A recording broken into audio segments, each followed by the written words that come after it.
नमस्कार।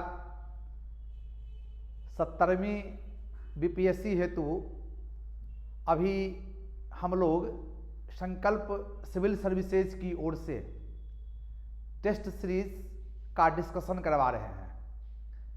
प्रथम सेट के अंतर्गत हम लोग पिछले वीडियो के माध्यम से क्वेश्चन नंबर 1 से लेकर 20 तक का डिस्कशन किए थे और आज हम लोग 21 से लेकर 40 तक के विषय में चर्चा करेंगे।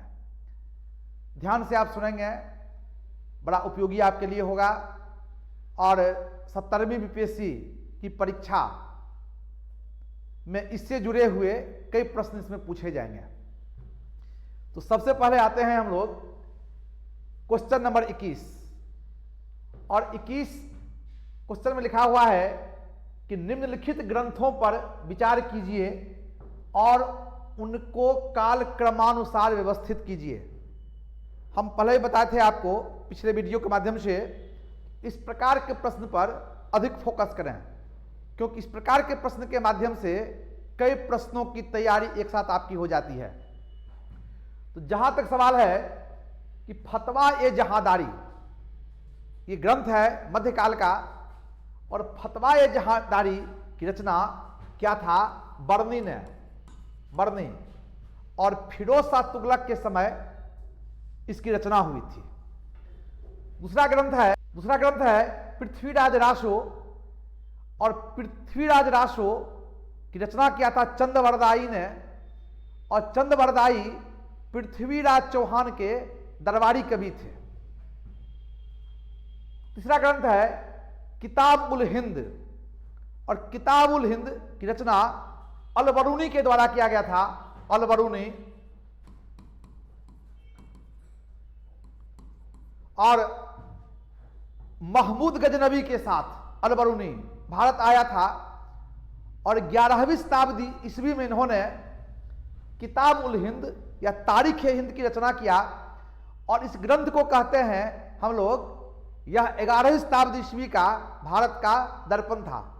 यानी कि 11वीं शताब्दी ईस्वी का जो भारत का समाज है, धर्म है, अर्थव्यवस्था है, इसके विषय में विशेष जानकारी हमें मिलती है किताब उल हिंद से। और चौथा है तबकात ए नासरी और तबकात ए नासरी की रचना मिनहाज उस सिराज ने किया था। मिनहाज उस सिराज और 13वीं शताब्दी ईस्वी का यह भी ग्रंथ है और 1260 ईस्वी तक की घटनाओं का इसमें जानकारी मिलती है। और इस दृष्टिकोण से अगर देखें, इसका सही उत्तर होगा बी, यानी कि 3, पहला 3 किताब उल हिंद, फिर होगा 2 पृथ्वीराज रासो, फिर होगा 4 तबकात ए नासरी और अंत में फतवा ए जहांदारी कालक्रम के हिसाब से। इसे हम लोग देखते हैं। अगला प्रश्न है सुमेलित कीजिए और इस प्रश्न का संबंध भी मध्यकालीन भारतीय इतिहास के साथ है। इसमें सूची 1 और सूची 2 चर्चा की गई है। सूची ए में है जियाउद्दीन बर्नी और जियाउद्दीन बर्नी के शासनकाल में या जियाउद्दीन बर्नी के द्वारा आप शाही जियाउद्दीन बर्नी ने तारीख ए फिरोजशाही की रचना किया। अगले विद्वान हैं हसन निजामी और हसन निजामी ने ताजुल मासिर की रचना किया। फिर है मिनहाज उस सिराज और मिनहाज उस सिराज के द्वारा तबकात ए नासरी की रचना की गई और फिर याहिया बिन अहमद सरहिंदी और इन्होंने तारीख ए मुबारक शाही की रचना किया। अर्थात इसका उत्तर भी बी होगा। और पहला हम लोग देखते हैं कि बर्नी के द्वारा तारीख ए फिरोजशाही, फिर हसन निजामी के द्वारा ताजुल मासिर, मिनहाज उस सिराज के द्वारा तबकात ए नासरी और याहिया बिन अहमद सरहिंदी के द्वारा तारीख मुबारक शाही की रचना की गई। और इसका संबंध है दक्षिण भारतीय इतिहास संगम काल के साथ। इसमें प्रश्न है कि संगम काल के दौरान पारी, कारी, ओडी, नल्लई, पेगन, अये, अदयमन आदि ये नाम किसके लिए लिया गया है? इसका सबसे सटीक उत्तर होगा छोटे सरदार। छोटे जो सरदार होते थे, जो शासन प्रशासन से जुड़े होते थे, स्थानीय स्तर के जिम्मेदारी का निर्वहन करते थे, उन्हें कहते थे परी, कारी, ओडी, नल्लई, पेगन, अये, अदयनम आदि के नाम से इसे जानते हैं हम लोग। अगला क्वेश्चन है कि दक्षिण भारत के इतिहास में ओबैयर, नच्चेलियार और कक्कईपडिनियार ये नाम किसके लिए आया है?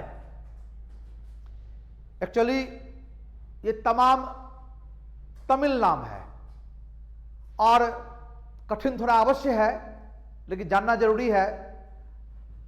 संगम काल में जो कवित्रियां होती थी, कवित्रियां, इन कवित्रियों के लिए ही इस प्रकार के नाम का प्रयोग होता था। यानी कि संगम कालीन कवित्री को अवैयार, नचेलियार और कक्कईपडिनियार के नाम से जानते थे। और जहां तक सवाल है कि विजयनगर युग के दरबारी कवियों का, तो विजयनगर कालीन जो दरबारी कवि थे, खास करके कृष्णदेव राय के दरबार में जो 8 महान तेलुगु भाषा के कवि थे, उन्हें अष्ट दिग्गज कहते थे। उन्हें अष्ट दिग्गज के नाम से जानते थे। तो इसका सही उत्तर होगा ए, संगम काल की कवित्रियां। अगला सवाल है क्वेश्चन नंबर 25 कि मौर्य काल में कर मुक्त गांव को किस नाम से जाना जाता था? कर मुक्त। आप सभी जानते हैं कि उत्तर वैदिक काल से भारत में कर व्यवस्था की शुरुआत हो गई। ऋग्वैदिक काल में स्वैच्छिक था, इसे बलि कहते थे। लेकिन उत्तर वैदिक काल में पहली बार जनता से भूमि कर की वसूली होने लगी, इसे भाग कहते थे। और मौर्य काल में आकर के कर व्यवस्था एक व्यापक रूप ले लिया। कृषि कर, उद्योग कर, व्यापार कर, व्यवसाय कर, तो अनेक प्रकार के कर व्यवस्था की चर्चा कौटिल्य के अर्थशास्त्र में मिलती है। लेकिन कुछ ऐसे गांव होते थे जो कर मुक्त होते थे, और इस प्रकार के गांव को परिहारक के नाम से जानते थे। अर्थात परिहारक मौर्य काल में कर मुक्त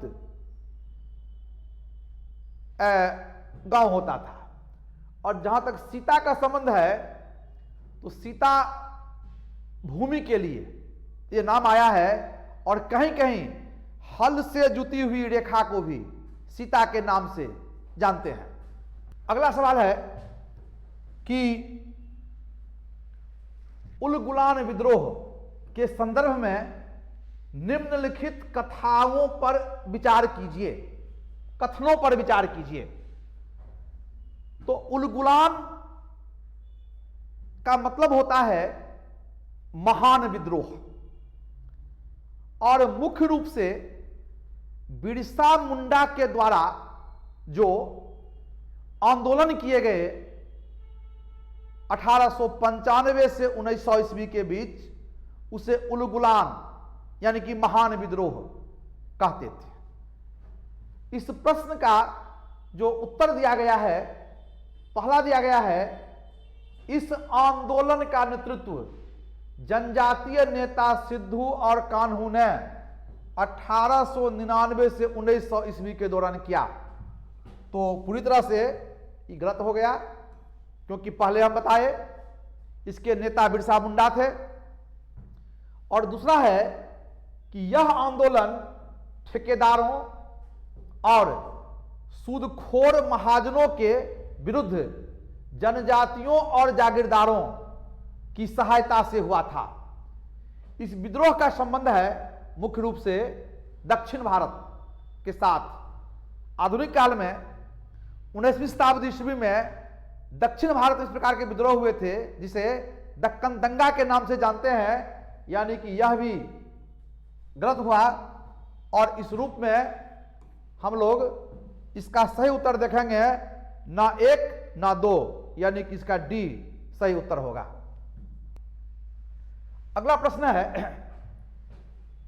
कि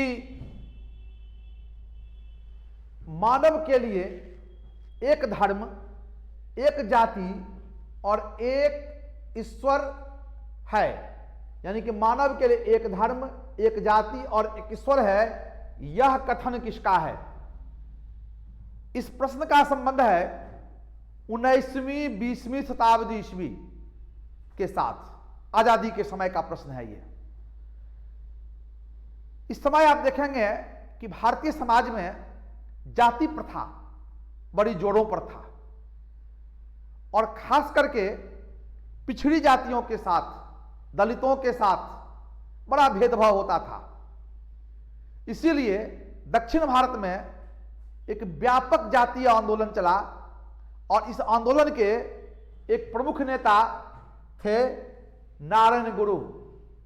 और नारायण गुरु ने ही ये नारा दिया कि मानव के लिए एक धर्म, एक जाति और एक ईश्वर होना चाहिए। और उनका ये नारा काफी लोकप्रिय हुआ, बड़े पैमाने पर लोग इनके विचार से जुड़े, इससे जातीय आंदोलन मजबूत हुआ और निस्संदेह इसका व्यापक असर दलितों के उद्धार, दलितों के कल्याण के संदर्भ में हम सभी देख सकते हैं कि मुद्रण यंत्र को भारत में 16वीं सदी के मध्य में पहली बार कौन लाया? पहली बार कौन लाया? यानी कि प्रिंटिंग प्रेस। तो प्रिंटिंग प्रेस को भारत में लाने का श्रेय सबसे पहले पुर्तगालियों को है। पुर्तगालियों ने भारत में पहली बार छापा खाना यानी प्रिंटिंग प्रेस को लाया और फिर धीरे धीरे आने वाले समय में अंग्रेजों के द्वारा, ब्रिटेन के द्वारा खास करके प्रिंटिंग प्रेस का काफी विकास किया गया। सवाल है कि प्रारंभिक वैदिक युग में जाति प्रथा किस सामाजिक रीति व व्यवहार पर निषेध करती है? तो जैसा बताया आपको हम कि जाति प्रथा प्रारंभिक वैदिक युग अर्थात ऋग्वैदिक काल में या पूर्व वैदिक काल में किस व्यवस्था का निषेध करती है? तो प्रश्न के हिसाब से यह है अंतरजातीय सहभोज। आप ये समझें इस बात को कि पूर्व वैदिक काल या ऋग्वैदिक काल में सभी वर्ग से जुड़े हुए लोग आपस में एक साथ बैठकर भोजन करते थे। किसी प्रकार का इसमें भेदभाव नहीं होता था, एक साथ भोजन, यानी कि अंतरजातीय सहभोज, ये सही है। दूसरा है कि अंतरजातीय विवाह, ये भी सही है, क्योंकि ऋग्वैदिक काल में आप देखेंगे आर्ज में और अनार्ज में विवाह करते थे। उसमें आपसी किसी प्रकार का कोई जातीय बंधन नहीं थी, यानी कि तमाम प्रकार के जो आर्य हैं वो आर्यों के साथ और अनार्य जो है वो अनार्यों के साथ विवाह संबंध स्थापित करते थे, यानी कि इसका बी भी सही है। और इस प्रकार इसका सटीक उत्तर क्या हो जाएगा? सी, दोनों, यानी कि अंतरजातीय विवाह भी इस समय होता था और अंतर सहभोज का भी इस समय प्रचलन था। अगला क्वेश्चन है कि कालिदास के कुमार संभव में किस पौराणिक चरित्र के जन्म की कहानी है? हम सभी जानते हैं कि गुप्तकालीन विद्वान है कालिदास। गुप्त शासक चंद्रगुप्त विक्रमादित्य के दरबार में 9 महान विद्वान रहते थे, उन्हें नवरत्न कहते थे। और इन्हीं नवरत्नों में जो सबसे महान रत्न थे उनका नाम था कालिदास। और कालिदास ने संस्कृत भाषा में कई नाटक की रचना किया, और इन्हीं रचनाओं में एक प्रसिद्ध रचना का नाम है कुमार संभवम। कुमार संभवम। और कुमार संभवम में, इस ग्रंथ में आप देखेंगे कि भगवान शिव और माता पार्वती के बीच विवाह संबंध की चर्चा है, और इसी विवाह से जिन पुत्र की उत्पत्ति हुई उनका नाम था कार्तिकेय, यानी कि इसका सही उत्तर होगा कार्तिकेय। अगला प्रश्न है कि दूसरी बौद्ध परिषद कब और कहां आयोजित हुई थी, यानी कि द्वितीय बौद्ध महासम्मेलन कब और कहां हुई थी। तो जैसा कि जानते हैं हम सभी कि यह जो ये है, तो इसमें तृतीय बौद्ध संगीति हुआ था। तृतीय हुआ था पाटलिपुत्र में 250 बीसी में। यह जो है 483 राजगृह प्रथम बौद्ध संगीति इसमें हुआ था। और 383 बीसी वैशाली में द्वितीय बौद्ध संगीति, और डी में है 101 कश्मीर। कश्मीर एक कुंडलवन है, और कुंडलवन में चतुर्थ बौद्ध संगीति का आयोजन हुआ था।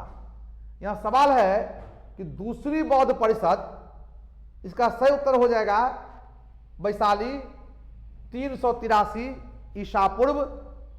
और मगध सम्राट इस समय थे सभ्यकामी, या ये मगध सम्राट इस समय थे कालाशोक। तो कालाशोक के समय ही इस सभा का आयोजन हुआ था।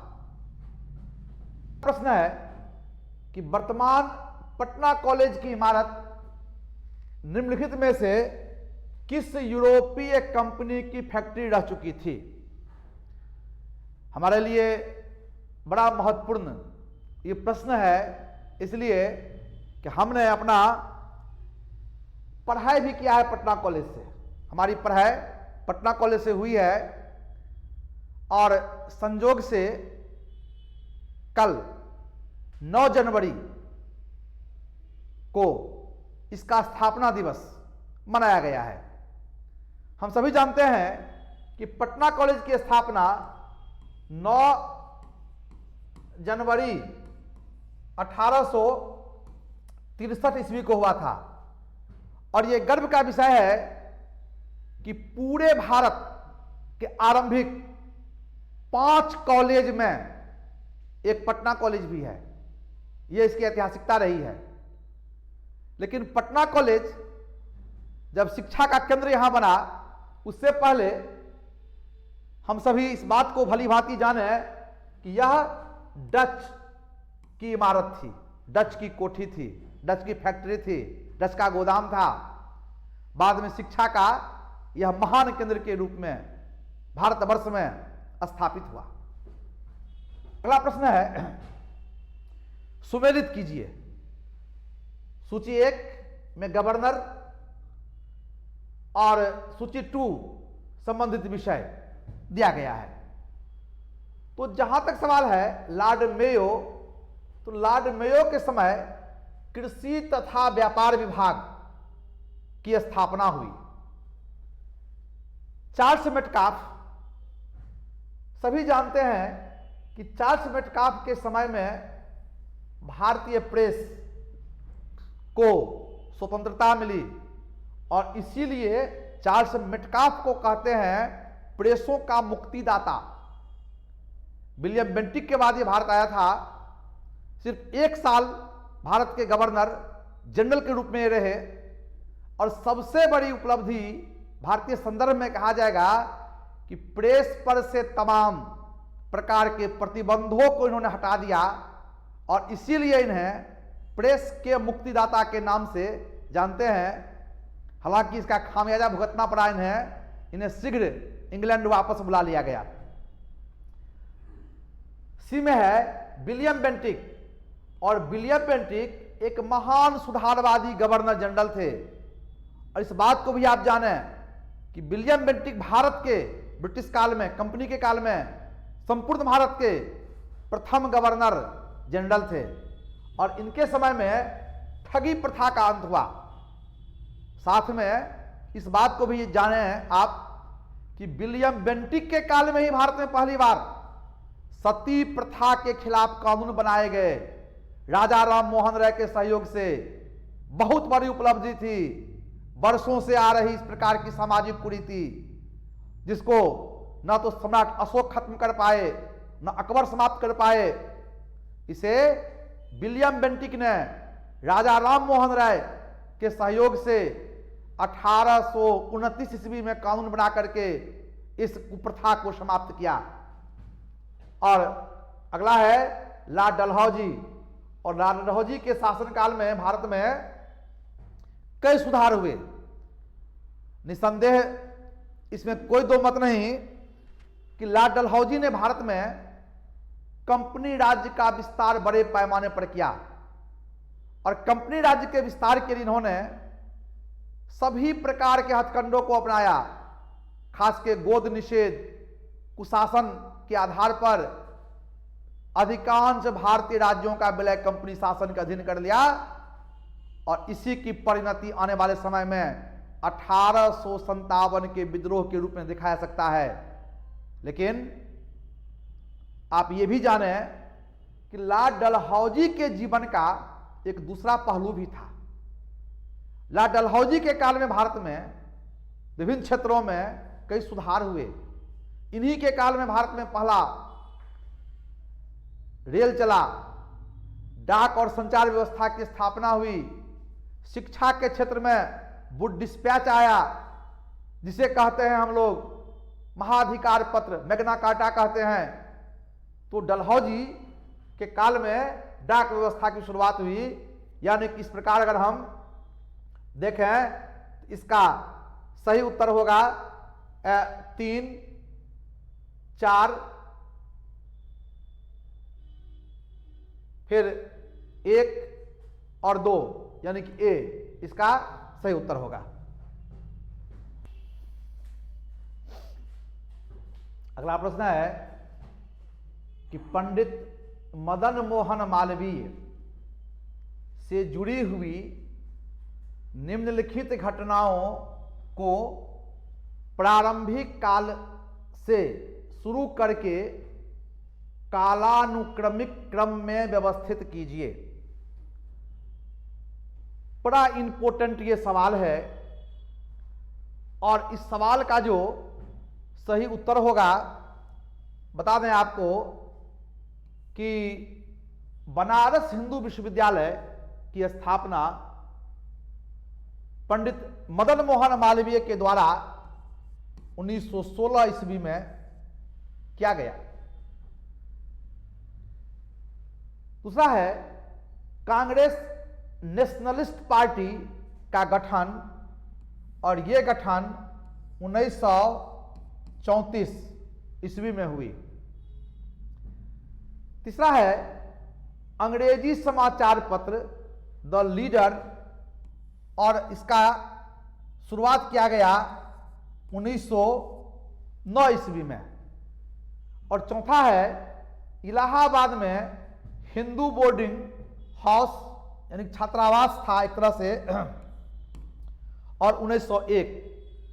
अर्थात इस रूप में अगर देखें तो 4, 3, 1 और 2, 4, 3, 1 और 2 यानी कि बी इसका सही उत्तर होगा।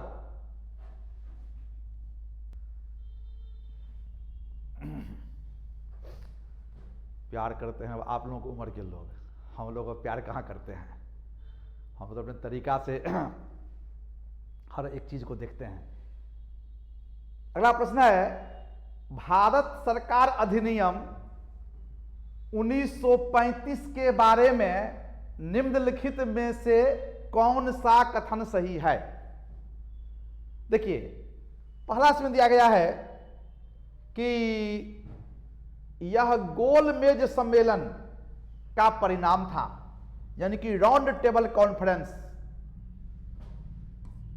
1930 से लेकर 1932 ईस्वी के बीच इंग्लैंड में 3 गोलमेज सम्मेलन हुए और इस गोलमेज सम्मेलन में भारतीय समस्याओं पर विचार करने हेतु बड़े पैमाने पर भारत के विभिन्न दल के नेताओं को आमंत्रित किया गया।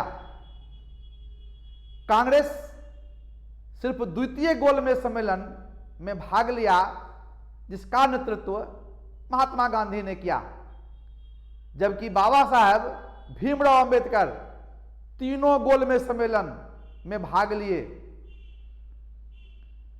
और निसंदेह आने वाले समय में जो भारत सरकार अधिनियम 1935 बना, उस पर इसका असर हम देख सकते हैं।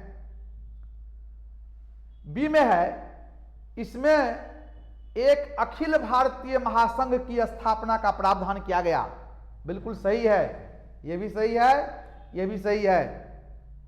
यानी कि 1935 का जो गवर्नमेंट ऑफ इंडिया एक्ट है, उसकी बहुत बड़ी विशेषता है कि इसमें एक अखिल भारतीय महासंघ की स्थापना की चर्चा इसमें की गई थी।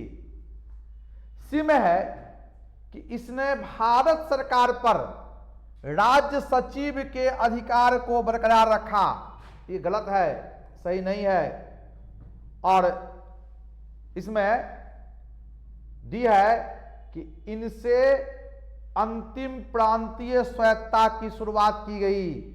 यानी कि इसकी सबसे बड़ी विशेषता यही है कि 1935 ईस्वी के अधिनियम के अंतर्गत पहली बार भारत में प्रांतीय स्वायत्तता का प्रावधान किया गया और इसी आधार पर 1937 में पहली बार 11 ब्रिटिश प्रांतों में भारत में चुनाव हुए और निर्वाचित सरकार, जिसके मुखिया, जिसके प्रधानमंत्री, जिसके मुख्यमंत्री भारतीय लोग होते थे, उन्होंने शासन करना शुरू किया। यानी कि इसका सी गलत है, बाकी ए, बी और डी सही है। अगला प्रश्न है कि भारतीय राष्ट्रीय कांग्रेस को किसने भीख मांगने वाली संस्था कहा है? यहां इस बात को समझें कि 1885 से लेकर 1905 तक का जो काल है, इसे भारतीय इतिहास में उदारवादी काल के नाम से जानते हैं। उदारवादी नेता गोपाल कृष्ण गोखले, दादा भाई नौरोजी, बदरुद्दीन तैयबजी, फिरोज शाह मेहता आदि थे। इन्होंने जो ब्रिटिश सरकार के प्रति अपनी नीति अपनाया, इस नीति की आलोचना बिपिन चंद्र पाल, तिलक, अरबिंदो घोष आदि के द्वारा किया गया। यानी कि ये तमाम गरम दल से जुड़े हुए थे, कांग्रेस के उग्रवादी नेता थे। और यह जो स्टेटमेंट है, यह दिया अरविंद घोष, यानी अरबिंदो घोष ने यह कहा कि भारतीय राष्ट्रीय कांग्रेस का, खासकर उदारवादी के विषय में कहा कि यह भीख मांगने वाली एक संस्था है। अगला प्रश्न है कि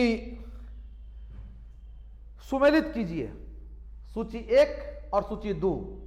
देखिए, इस प्रश्न का संबंध है मध्यकाल से, खासकर अकबर का जो विजय अभियान उससे जुड़ा हुआ ये सवाल है। अकबर ने एक विशाल साम्राज्य की स्थापना किया भारत में। अकबर का भी जो शासनकाल है अपने आप में बड़ा प्रेरणादायी है, बड़ा प्रेरक है, क्योंकि मात्र 14 वर्ष की अवस्था में अकबर पंजाब के कलानौर में एक ईंट के चबूतरा के ऊपर अपना राज्याभिषेक करवाया था, लेकिन अपनी पौरुषता के बल पर, अपनी दूरदर्शिता के बल पर एक विशाल साम्राज्य की स्थापना अकबर ने किया, जिसमें आज के भारत के साथ साथ पाकिस्तान और अफगानिस्तान तक का क्षेत्र शामिल था। अकबर का जो विजय अभियान है, पहले अगर सिंध विजय की हम बात करें, अकबर ने सिंध का विजय 1590 ईस्वी में किया। अकबर ने गुजरात विजय 1572 में किया। अकबर ने काबुल का विजय 1581 में किया और हल्दी घाटी का युद्ध 1576 ईस्वी में हुए। और इस प्रकार इस प्रश्न का जो सही जवाब होगा वो सिंध विजय 3, फिर गुजरात विजय 1, फिर काबुल विजय 4, यानी कि डी से उत्तर का डी होगा। इब्राहिम आदिल शाह के संबंध में निम्नलिखित कथनों पर विचार कीजिए। तो इब्राहिम आदिल शाह का संबंध दक्षिण भारत के साथ है और इब्राहिम आदिल शाह के विषय में पहला कहा गया है, इसे अबला बाबा के नाम से जाना जाता था, क्योंकि ये बहुत बड़े उदारवादी विचार के व्यक्ति थे। अबला बाबा कहते थे, सही है ये। दूसरा है, इनका मकबरा इब्राहिम रौजा के नाम से जाना जाता है, ये भी सही है। और तीसरा है, प्राप्त थी, ये भी सही है, अर्थात इसका सही उत्तर होगा डी, यानी कि अबला बाबा भी कहते थे। इनका मकबरा इब्राहिम रौजा के नाम से प्रसिद्ध था और जगत गुरु की उपाधि इन्हें प्राप्त थी, ये तीनों सही है। नंबर 39, इसमें राज्य एवं उसकी राजधानी को मिलाना है। इस प्रश्न का संबंध दक्षिण भारतीय इतिहास के साथ है। सूची 1 में राज्य में पल्लव राज्य की चर्चा है और पल्लव की राजधानी कांची थी। बड़ा फेमस कांची का क्षेत्र है। प्रसिद्ध चीनी यात्री हुएनसांग भी कांची की यात्रा किया था और भारत के महान नगरों में उन्होंने कांची को शिक्षा और संस्कृति का महान केंद्र बताया था। दूसरा है पांड्य, और पांड्य की राजधानी मदुरा या मदुरई है। और खास करके संगम काल में इस पांड्य राज्य का बड़ा महत्व है, क्योंकि पांड्य की राजधानी मदुरई में ही तीनों संगम हुए थे, यानी कि संगम का संबंध पांड्य राज्य के साथ है, मदुरा के साथ है। तीसरा यादव, और यादव की राजधानी देवगिरी थी। देवगिरी, दौलताबाद भी कहते हैं, महाराष्ट्र के क्षेत्र में यह स्थित था। और अलाउद्दीन खिलजी के विषय में हम सभी जानते हैं कि अलाउद्दीन खिलजी ने अपने दक्षिण अभियान का नेतृत्व मलिक काफूर को सौंपा और मलिक काफूर के द्वारा सबसे पहले इसी देवगिरी या दौलताबाद का विजय किया गया। और डी में है काकतीय, और काकतीय वारंगल इसकी राजधानी थी और इसका भी विजय अलाउद्दीन खिलजी के सेनापति के द्वारा किया गया, यानी कि इसका सही उत्तर बी होगा। 2, 3, 4 और 1। और अगला सवाल है 40, क्वेश्चन नंबर 40। और इस संबंध में भी सुमेलन की बात कही गई है। इस प्रश्न में सुमेलित कीजिए। और सूची 1 और 2 को कहा गया है सुमेलित करने हेतु। और सूची 1 में दोहरा गुंबद की बात कही गई है। दोहरा गुंबद, और दोहरा गुंबद का संबंध है सिकंदर लोदी के साथ। सिकंदर लोदी, दोहरा गुंबद का संबंध है। दूसरा है अष्टभुजीय मकबरा। और आप सभी जानते हैं कि अष्टभुजीय मकबरा का संबंध है शेरशाह के साथ। और यह मकबरा बिहार के सासाराम में एक झील के बीच में है। इसे अष्टभुजीय मकबरा कहते हैं। सी है सत्य मेहराबीय मकबरा, और इसका संबंध है बलबन के साथ, क्योंकि पूरी तरह से इस्लामी पद्धति से बलबन के मकबरा का ही निर्माण किया गया।